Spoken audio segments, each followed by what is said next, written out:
No sábado, dia 28, eu li Clarice Lispector, O Lustre. Mas eu tenho que reconhecer que foi uma má escolha da minha parte. Não foi a única, mas foi uma que eu senti bastante. Que o texto ele é muito denso, os parágrafos são imensos e o tipo da letra é muito pequeno.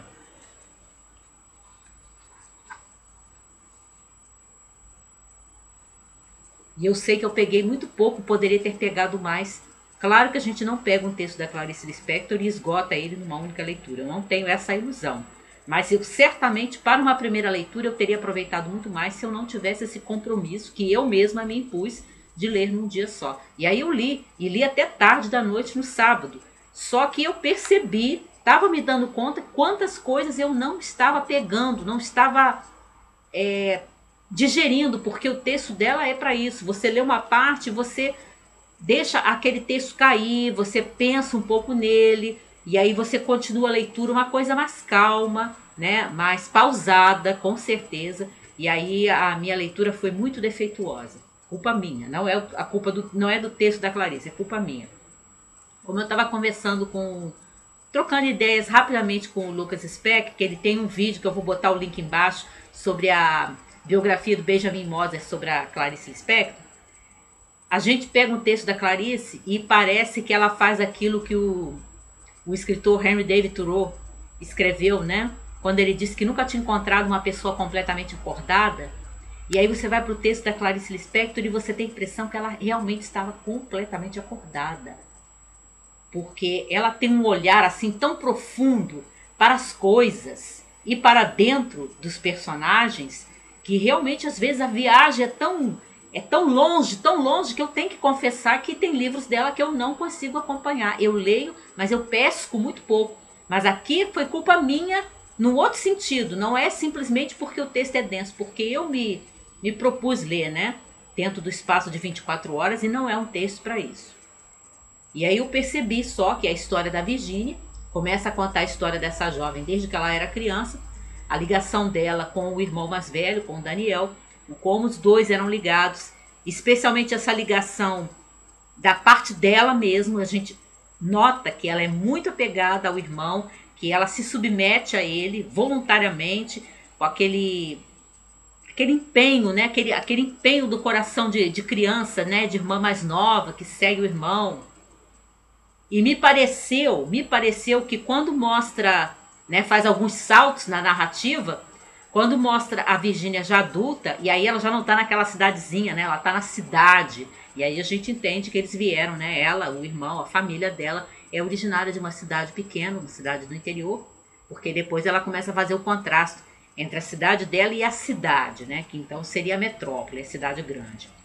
E me pareceu que quando mostra a Virginia na cidade, né, já adulta, ela está procurando ter uma conexão com outras pessoas, talvez da mesma forma que ela tinha com o irmão. Aquela ligação profunda, aquele empenho profundo por se submeter, por ficar voluntariamente debaixo da vontade de alguém. Assim me pareceu, mas não funciona. Nem nos relacionamentos dela com homens num nível puramente platônico, como com aqueles com quem ela se envolve mais intimamente. Mas eu perdi muito nessa leitura. Eu não posso fazer um bom comentário, porque eu perdi muita coisa. Eu fiquei percebendo aquele olhar que a Clarice tem mesmo, de penetrar nas coisas, de fazer o personagem olhar um fio d'água escorrendo e aí viajar, né, naquela imagem, naquela atenção, né, que tanto a criança quanto a adulta, Virginia, mas eu acho que ela perde um pouco esse dom à medida que a personagem vai crescendo, assim me pareceu, que quando criança ela parece mais desperta.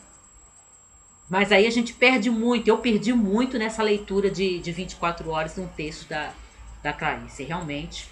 Mas a culpa é minha, a culpa não é do texto dela.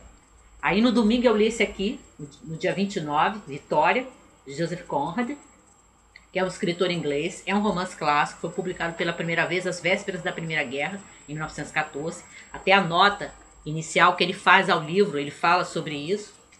E se passa naquelas regiões das ilhas, né? Até o subtítulo do Vitória é Uma História das Ilhas, né? Daquelas regiões tropicais e polvilhadas não só da população local, né, os malaios e tudo, como especialmente, que aí são os personagens de grande destaque, os europeus que estão por ali, né? Ingleses, o personagem principal que é um sueco, o Rest, um alemão que é dono de um hotel, e a história gira especialmente ao redor do Rest, que é esse sueco, que é uma figura assim meio enigmática.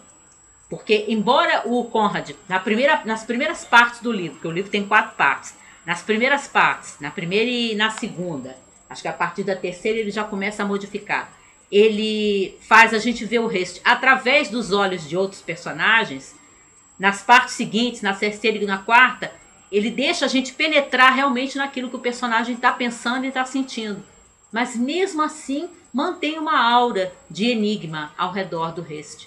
Talvez porque quando a gente fica sabendo um pouco mais sobre ele, sobre a infância dele, sobre quem era o pai dele era um filósofo e era um homem assim, que embora tivesse bons princípios, ele tinha uma descrença muito grande na vida, no mundo, nos relacionamentos entre as pessoas, que ele acreditava. Tem um trecho que o filho, né, o Rest, está lendo um trecho de um dos livros de filosofia do pai.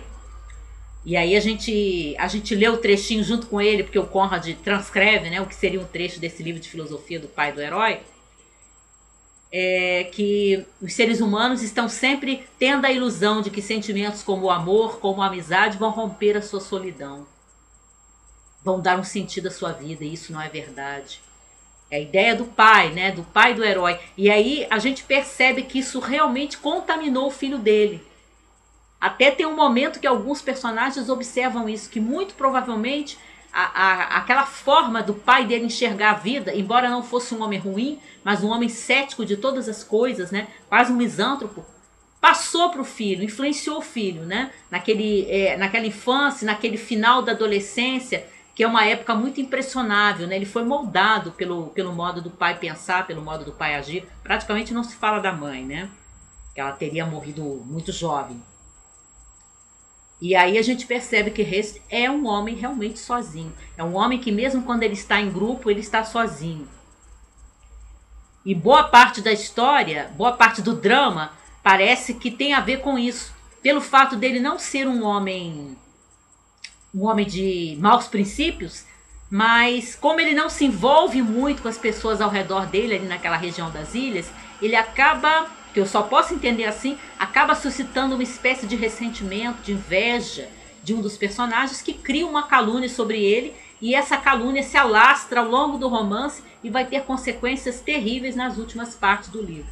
Coisas que ele não fez, mas que ele foi acusado, e me pareceu que ele foi acusado daquilo porque ele é esse tipo de pessoa, aquele tipo de homem que ele anda no meio dos outros, mas ele não consegue se irmanar com as outras pessoas, ele não consegue fazer parte, né, da vida comum, de se sentir parte do mundo das outras pessoas.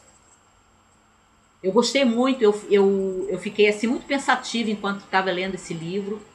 Tem umas partes aqui que eu te chamaria, né, ainda que meio entre aspas, das partes românticas do livro, quando o Hest ajuda uma jovem, tira ela de uma situação assim desesperadora para ela, e aí ela fica muito grata, e ela quase que de um momento para o outro acaba se apaixonando por ele, naquela visão assim romântica, né, dele ter sido o salvador dela, porque ele não é uma má pessoa, realmente, não é. Mas eu diria que as partes assim românticas do livro são muito sutis, são aqueles diálogos, né, entre o Hest e entre a jovem, né, a Lena, que a gente fica lendo, especialmente nas falas dela, e você percebe todas as coisas que estão ali subentendidas ou que podem estar subentendidas nas frases que os dois dizem. Eu gostei muito, mas eu sabia que o final, né, seria um final assim meio deprimente. E eu, à medida que eu fui chegando ao final, antes de chegar, mas quando eu ia caminhando para o final, outro livro que também não seria adequado, né, porque ele tem mais de 300 páginas, ele é bem gordinho, Vitória, mas eu li ele todo no domingo.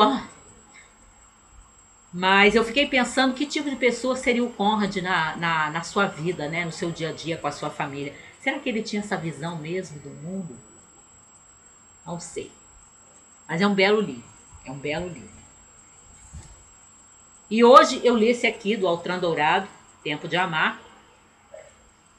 E o problema desse livro se passa numa cidade do interior, é a história do Ismael, que é um jovem que sente que aquele mundo da cidadezinha, da família dele, daquilo que o pai quer para ele, daquilo que esperam dele, é um mundo muito medíocre, é um mundo de convenções, é um mundo de muita hipocrisia, mas ele não consegue reagir contra isso, né? A gente acaba percebendo que ele é um jovem fraco, porque ele se interessa por uma moça, pela Paula, que ela está em luta com aquelas convenções, com aquela hipocrisia da cidade, porque a mãe dela é muito mal vista, porque ela mora com um homem e não é casada com ele. Nos lembremos que a história se passa numa cidade pequena e o livro é de 1952, tá?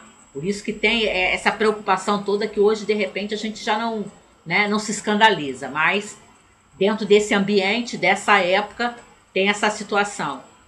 Mas eu acho que o grande problema dele, embora não seja um livro ruim, é que você passa as primeiras 150 páginas arrastando. Eu demorei muito a me interessar pela história. Eu fui mesmo lendo porque eu tinha me proposto a ler, o último dia, né, do mês da leitura mágica. Mas ele tem 244 páginas e até a página 158, 160 mais ou menos, eu estava me arrastando. Talvez até porque esse protagonista é um homem muito fraco, é um homem que ele percebe que aquilo ali não tem sentido, né? Que aquelas vidas são convencionais, são vidas realmente que não tem nada para ele, né? Do que ele deseja, do que ele almeja, mas ele não tem forças para sair daquela situação. A única personagem que eu gostei realmente foi a Paula, né? Que é a moça com quem ele se envolve, mas depois ela percebe que ele não vai sair dali junto com ela, né? Ela parte sozinha no final do livro, ela entra no trem e vai embora. Mas ela começa a aparecer mais na parte final. Aí eu comecei a ficar mais interessada, porque a figura desse protagonista aqui é realmente nada inspiradora.